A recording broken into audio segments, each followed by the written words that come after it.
il y a déjà des victimes. Je ne sais pas si tu as déjà croisé ça ou pas, mais sache clairement que le FBI met en garde ces personnes. Qu'est-ce qui se passe vraiment et comment s'y prendre? On va en parler tout de suite. Donc si tu veux en savoir plus, continue, ok? Salut, ici c'est la chaîne crypto-monnaie et investissement et sur cette chaîne parlons de deux thèmes, les crypto-monnaies en général et quelques business en particulier. Alors si ces deux thèmes vous intéressent, n'hésitez pas à cliquer sur s'abonner, activer la cloche de notification pour ne rien rater toutes les vidéos d'urgence et prenez place car il y a de la place pour tout le monde, y compris vous, quelle que soit votre position géographique, ok?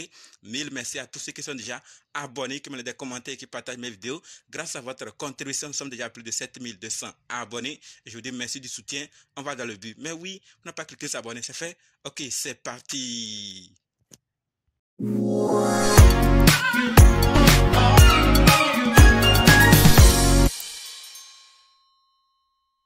Nous connaissons le FBI. Alors, quelles sont ces personnes que le FBI met en garde? Qu'est-ce qui se passe? Que devons-nous faire? Comment nous prendre pour éviter le pire? En termes simples, ce que nous devons savoir, c'est que le FBI met en garde contre les escrocs se faisant passer pour des employés d'échangeurs crypto pour voler des fonds. Je sais que dans notre communauté crypto-monnaie et investissement, plusieurs utilisent les échangeurs crypto pour faire quoi que ce soit avec les cryptos, acheter, vendre ou autre activité. Et d'autres sont sur le point de commencer à utiliser ces plateformes, ces échangeurs crypto. Et l'information doit être rapidement partagée pour qu'on puisse vraiment diminuer ces choses.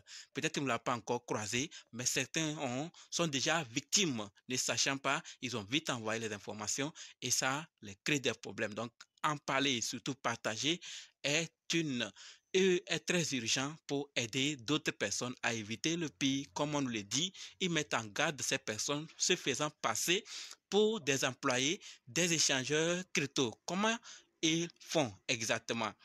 Ils contactent les utilisateurs prétendant des problèmes de compte. Donc, ils vous appellent et prétendent que vous avez des problèmes de compte urgents. Et cela va vous inciter à révéler des informations personnelles ou à cliquer sur des liens malveillants. Donc, voilà comment ils procèdent. Ils vont vous mettre de la pression et ils vont vous contacter en tant qu'utilisateur. Ils vont prétendre des problèmes de compte urgents pour inciter à révéler des informations personnelles ou à cliquer sur des liens malveillants. Peu importe l'échangeur, ça peut arriver. On peut vous contacter de la part de Bybit, de la part de BitGet, de la part de Binance, de la part de OKX, de la part des autres que vous connaissez et on vous dit cela. Si vous ne savez pas, alors c'est fini, vous allez très vite envoyer vos informations personnelles et surtout les échangeurs sur lesquels vous avez vos comptes. Donc, ce n'est pas tous les échangeurs puisque vous n'avez pas créé. Mais si vous avez créé, vous savez désormais que vous avez un compte là-bas. Donc, un message qui vient de là, ça serait évident que vous ayez de la crainte, vous soyez très pressé et vouloir, et vous allez être dans des conditions où vous vous sentez obligé d'envoyer ces informations personnelles pour satisfaire afin de ne pas avoir ces problèmes ou peut-être compte bloqué. Donc, ils vont vous mettre de la pression tellement que vous n'aurez plus envie de perdre du temps pour aller chercher. Donc, très vite, vous allez envoyer alors que ce sont de faux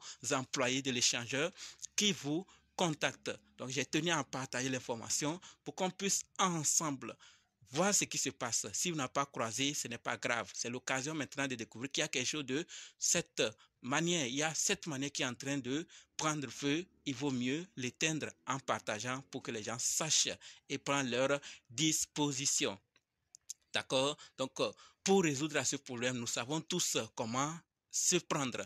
Allez sur les comptes officiels. Si vous ne connaissez pas, je vous ai toujours dit de me contacter. Ou si vous avez des leaders ou d'autres personnes qui s'y connaissent, allez vers eux pour qu'ils puissent vous montrer les comptes, les réseaux officiels, les sites officiels pour que vous puissiez aller contacter l'équipe